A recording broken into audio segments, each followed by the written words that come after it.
Story number 1. I took the job for quiet halls, not for voices that learned my name, and floors and doors were just objects, until they began to answer back. I went in to make the place shine. The place decided to study me instead. I called it stress, recycled air, a mind adjusting to a maze. The maze replied in melody. By the time I understood the building craved music, it was already listening at every corner. I am a custodian who keeps company with long corridors and longer thoughts. I clean what most people forget, chalk dust along a physics lectern, the faint dust that clings to black tables after experiments, the stairs where late students drift and vanish. My cart passes one faithful door, the janitor's closet, swollen with old moisture and private histories. I loved the sameness. The calm that follows when footsteps dissolve and the building exhales, and in that hush, I hum without meaning to. Songs arrive the way habits do. The first reply came when my cart idled between a closed lab and an auditorium draped in velvet stillness. I sang a line and paused, and across the hall, something toppled. Wait, not accident. The sound of a trash can tipped by hands I could not see. The container stood upright when I crossed over. The floor was cleared. The elevator lightless, like a sealed eye. I wanted the simplest answer. I found no loose window, no rattling vent, no prankster behind a door. I told the two co-workers who shared the building with me. They smiled like uncles and patted the air, swearing I'd mixed too many chemicals in the mop bucket, and started believing my own echoes. I let them have their joke, but a pattern formed that refused their punchline. When I sang, or when a song leaked from somewhere, the corridor itself seemed to respond. A door would tremble, a chair shift a finger's width, the air carry the pressure of a breath. The building behaved like a throat learning words. What do you do when an absence sings to you? You answer. You test the rules. I offered a slower tune near the janitor's closet, where bleach and metal sharpen the air. A woman's voice rose from far down the corridor, close enough to feel, far enough to doubt. I went to meet her, halfway along. The voice faded, like a lamp turned off in another room you can't enter. I reached the end, nothing moving except the idea that I had been heard. I decided to be practical. Not a haunting, not yet. A hidden radio? I told myself, some professor tucked a speaker into a ceiling tile, some student left a phone in a vent. I walked room to room after hours, palms on walls, ear to grills, waiting for the tremble that music wakes in a structure. The structure felt me back. One of the men who had teased me went to sort trash down the far corridor. Practical, unshakable, the kind of person who fixes a hinge with a coin and a glance. He returned to me pale. "Who's messing around on the second floor?" he asked. The words startled me because they were mine from some earlier day. Only now, they were his. He had heard purposeful impacts inside a lab. Not footsteps, not panic, but a sequence that mapped a path and paused at a threshold. I opened the recorder on my phone. Ghost Hunter had been a joke. Tonight it was simply a button. I stood where he'd pointed and spoke into the room. A hello. A question. Another hello. Behind me, two definite blows, like a locked cabinet asserting its existence. I turned. Cabinets still. Stools ranked like obedient soldiers. My outline stared back from the glass. I pressed stop on the recording. He listened once, and in the space after listening, we chose not to go back in. The story could have ended with proof, shared and sufficient. It did not. It learned. Our supervisor, curious now, wanted to witness. I stood with the lab door ajar and told him the rule I'd discovered. It reacts to music. He grinned and began a tune he hadn't sung in years. Before his second line, the room answered, heavy, measured motion that kept time with him. We walked in together, benches untouched, glassware unshattered. A conversation had happened without a speaker in sight. After that, The building's appetite for melody grew. Sometimes a phrase rose in the distance, a woman's voice not quite near, or my own tune bent into an older shape and returned to me. It never felt hostile. It felt lonely, urgent, curious. I learned to treat silence like dialogue and movement like replies. A long hallway became the neck of an instrument. If I tapped a door after singing, it answered. The stairs carried rhythm up and down, as if the steps themselves had learned to count. We decided to stop laughing at what wouldn't fit in a timesheet. We started taking notes, where we stood, which doors were open, what song we offered, what answer we got. I tried not to ask why the second floor was most alive, or why the auditorium could hold its breath longer than any other room. Questions seemed impolite when a place was trying to speak. It did. It started with a door that could not decide how to behave. It swung to the middle and rested, then eased open as if an unseen palm made space to enter. No wind, no pressure change. I wedged plastic beneath it. The wedge slid inches. Confident as a person who knows they belong, I steadied myself by working, returning the mop bucket to its taped rectangle, setting the trash can where tile meets wall, promising the room it would be neat, promising myself I could keep order well enough to deserve an answer. Order answered with memory.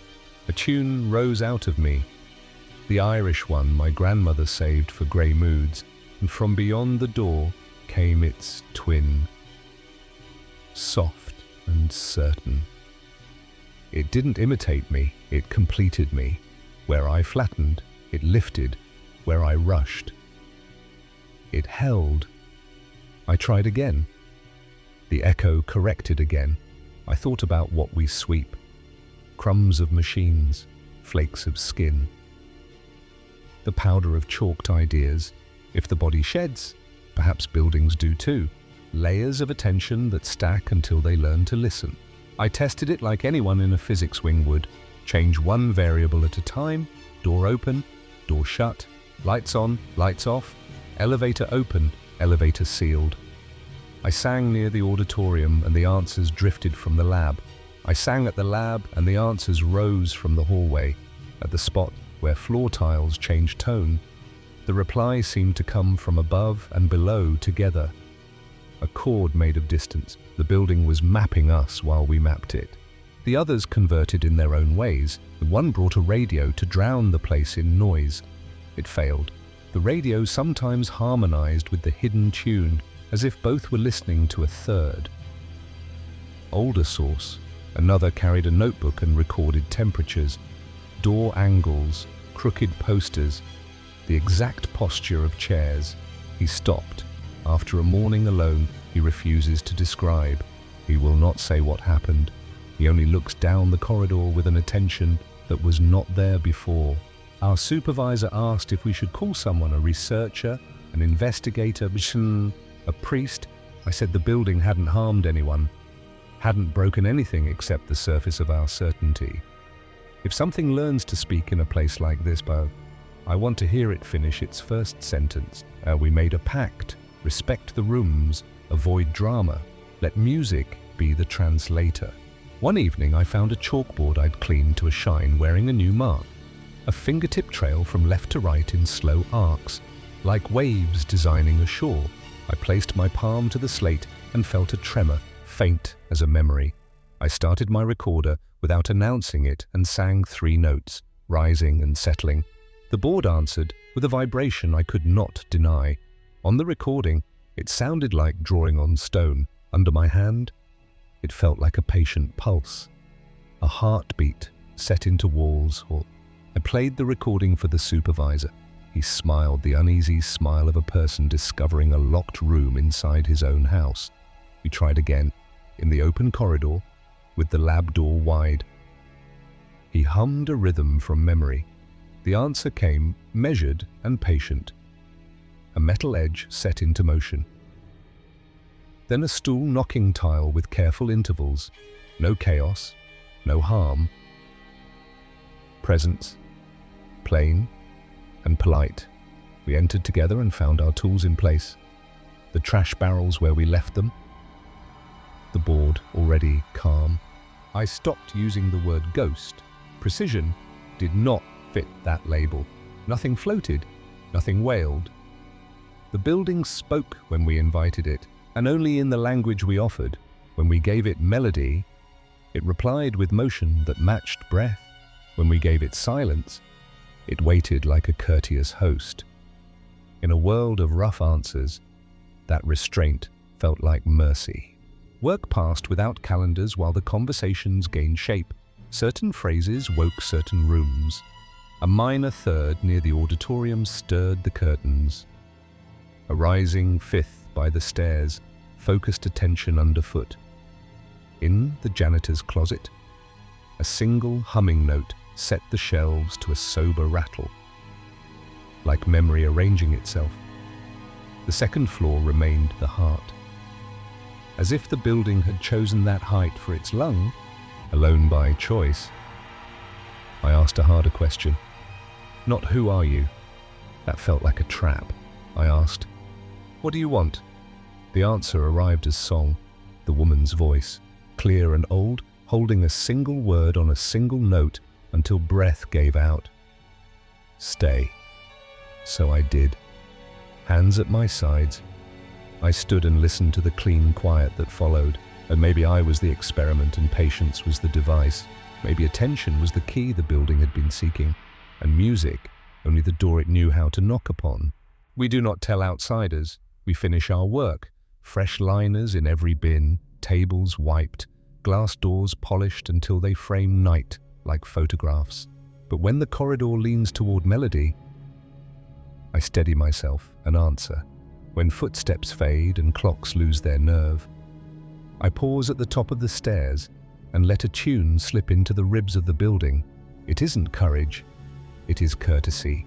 This place taught me that haunting and shelter can be the same word spoken from different sides of a door. If you come here and meet something you can't name, do not freeze. Breathe. Offer a gentle phrase. The building will consider your gift and answer in its own careful tempo.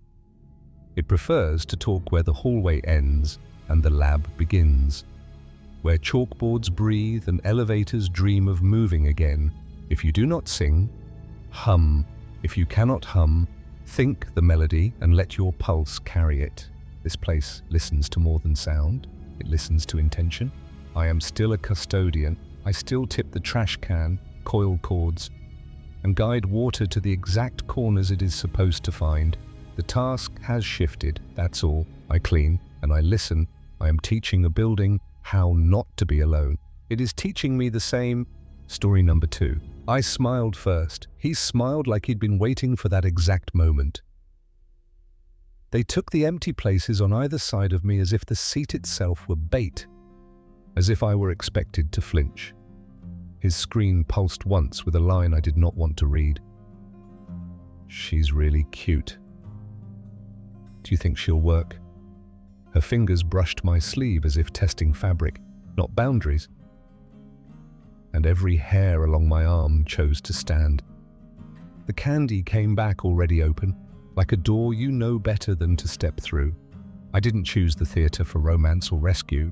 I chose it because it promised a dark room and a story, a place where I could be small and quiet and let someone else make sense of a stage.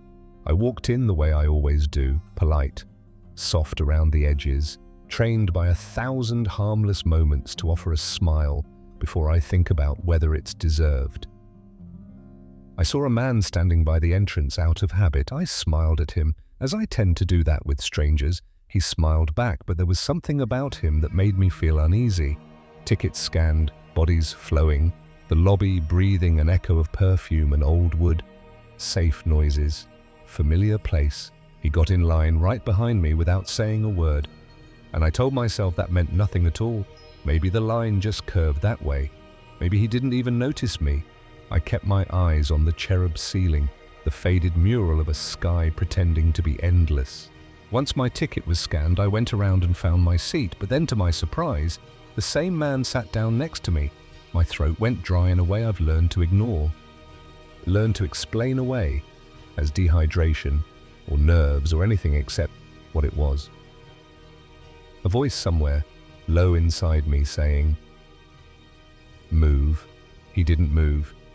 He tilted toward me with the sticky confidence of someone who wears familiarity like a pass. I heard him mumble, "I can't believe it," right next to me. His tone sent a chill through me, but I tried to ignore it. I told myself I was being dramatic, that this is what people do in rooms full of folding chairs. They talk. He asked, "Do you come to these plays often?" And I told him no. He filled the silence I left. He quickly launched into how he was a regular and loved them, and mentioned that his girlfriend was in the play that night. I nodded, pretending to be comforted by the word girlfriend, a word people wield like a badge that says, "See, I'm safe." He widened his smile, and something in it stretched thin, like a thread that had been pulled once too many. He wanted to know my building, the coffee I preferred, where I liked to sit when the campus turned orange in the late months. He seemed to approve of each answer, as if checking off boxes on a clipboard I couldn't see. I tried to drift into the pre-show rhythms, the hush that isn't quite hush, the way the stage drinks light and gives it back. Instead, he matched me note for note. When I said I liked obscure singers with voices that sounded lived in, he said he had always loved that exact tone. When I picked a name I barely heard on indie radio years ago, he said it was his favorite. This was more than common ground. It was mirroring, like standing in front of a glass that wants to be a door.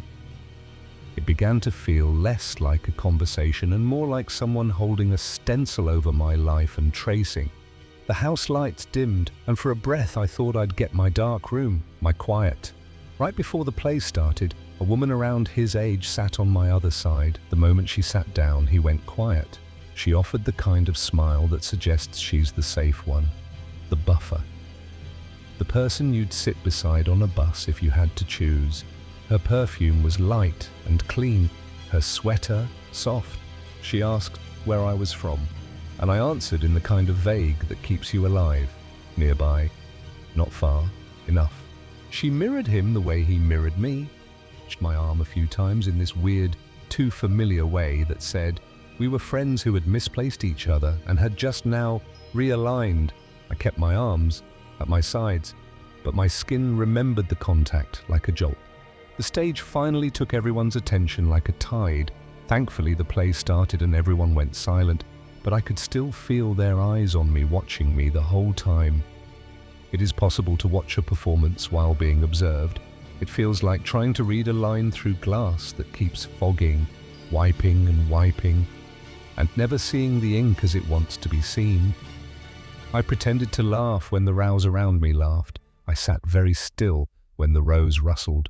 Between my ribs, tension made its own music.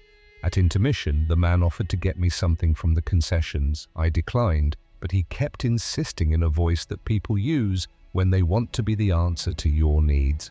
I told him I wasn't hungry. I told him I didn't take candy from strangers.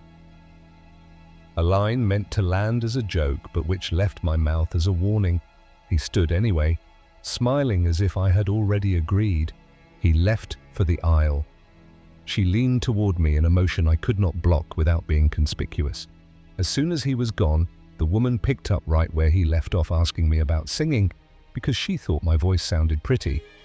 I told her as little as I could. I told her I used to sing in high school, but I had stopped. She said I should never stop a gift, that I had the kind of tone that microphones like, that she knew people who would agree. He returned during the last seconds before the lights dimmed again. When the man returned, he brought back some M&Ms and milk duds, both of which looked like they had already been opened. He offered me the milk duds, and I declined. He didn't eat them either, just placed them on the floor as if they were offerings in a ritual I hadn't consented to. The wrappers lay there like small, crumpled warnings. I pulled my bag close and rested it on my lap as a shield. Then he started asking me more personal questions about my family and whether I came to college alone. I lied, like a person who has rehearsed survival. I told him I lived with my brother across town, that he'd be waiting after the show. That family is the kind of word that keeps doors shut. He tilted his head as if I'd given him exactly what he wanted to hear. He told me he was an amateur music producer and that I had a great voice. He said I should come by his place sometime to record. The stage went dark, but it didn't feel like safety. It felt like cover. I wanted to be only an audience member. Instead, I was being cast. The second act began, and with it, the need to breathe inside a cage of ribs that no longer felt like mine. He folded his arms and pretended to watch the stage, but his posture was the stance of a person who is listening for a cue. She mirrored it.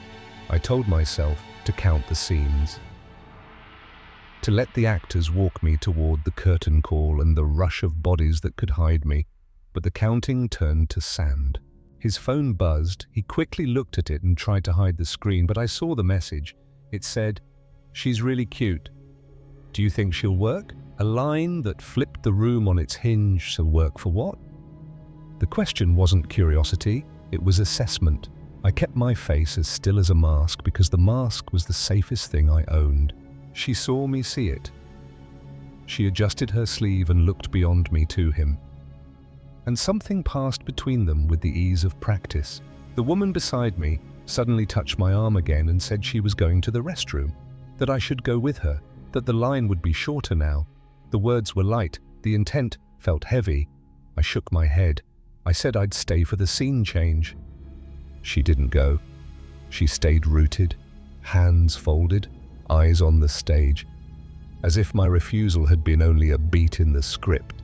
The actors worked through a tender moment, and the audience softened. I felt none of it. I kept replaying the open candy, the mirroring of hobbies, the way his questions kept reaching for the outline of my life like chalk. I slid my phone out and texted my mother that I was fine, which is a thing people say when fine has run out. The pace of the show quickened. The pace of my thoughts did not. We all just sat there as the second half of the play dragged on, tension thick in the air. They both kept glancing at me and I could feel my heart pounding in my chest. I found the nearest exit with my eyes. I imagined the aisle like a narrow river and promised myself I could swim. When the applause finally arrived, I let it cover my movement. The moment the play ended, I got up and climbed over the woman, making my way to the exit as fast as possible without feeling rude about it. Safety is impolite sometimes. I apologized anyway, because that is the language I learned young. And then I moved. The lobby held light like water, pooled and shifting. I ducked into the restroom and stared at myself in the mirror until my face remembered how to be mine. I breathed until I could feel air again, until my hands steadied enough to hold the phone. I messaged a classmate. "Are you here? Can you meet me by the doors?" I did not add, "please." Some words are implied when the body has already said them aloud. I stepped back into the foyer. When I finally came out, I saw the man and woman standing in the corner of the foyer, having what looked like a heated argument that snapped quiet the second she saw me. He peeled away from their corner with the intent of a person walking downhill. "I can give you a ride to your apartment," he offered. I told him no, that my brother was picking me up. He tried the smile again. It looked heavier now, as if it had been worn too long.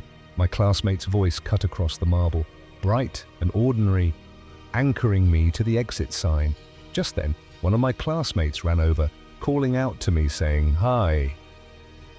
The man backed off when he saw my friend. We left together. And as we walked out, I didn't look back. I just ran home, staying on the phone with my mum the whole way back. Outside, the air was a colder version of the same city. We walked fast. I did not tell my classmate everything. I told her enough to keep her beside me until the corner, enough to make her frown. Back in my own rooms, behind the lock, the questions came as if they had been waiting in the hall. Now I can't stop wondering about what was up with those people. Why did they act like they didn't know each other when they clearly did? Why did they both ask me the same creepy questions, touching my arm like they were trying to establish some weird familiarity? And what was with the texts? Were they communicating with each other about me the whole time? Where did the candy come from, and why was it already open? Why didn't he eat any of it? And why did they keep acting like they were trying to separate me, asking if I wanted to go to the bathroom or ride with them? I don't think I'm being paranoid when I think something was seriously wrong with those people. But questions are only the visible surface of doubt. Beneath them is the slow realization that the scene I thought I was watching was not the scene I was in. I pulled up warnings I had ignored before, the ones people share with thin captions. I thought about the alerts I skimmed because I do not enjoy living like a clenched fist. I remembered a story of a girl who did not make it home, and I didn't assign it a timeline, only a weight. I do not owe anyone politeness more than I owe myself a way out. I replayed my own habits one by one, the automatic smile, the permission I gave strangers by filling silence, the way I apologize while escaping. Survival sometimes resembles rudeness. It is not. I wrote down a promise in the notes app I use for grocery lists and half poems. Walk in with your head up. Sit where the exit is not a wish. They ask for your name, you get to choose whether the truth is the safest thing. If they buy you candy, you can refuse it without thanking them for the offer. Days later, I returned to another show with two friends who are the human version of floodlights. We chose aisle seats, we watched the story and let it be a story. I kept my bag on my lap because that is where it belongs when I need it. No one sat on both sides of me. No one asked where I lived. No one offered open candy like proof of kindness. And yet, I kept looking left and right, learning a new posture in a world that had already proven once that someone else's script might try to fold me into it. I am still the kind of person who loves a stage. I'm still the kind who smiles. But now the smile belongs to me, a decision rather than a reflex. If I am ever cast again without my consent, I know my lines. No, I'm meeting someone. My ride is here. I don't owe you a conversation. The theater will always dim its lights. I have learned how to keep mine on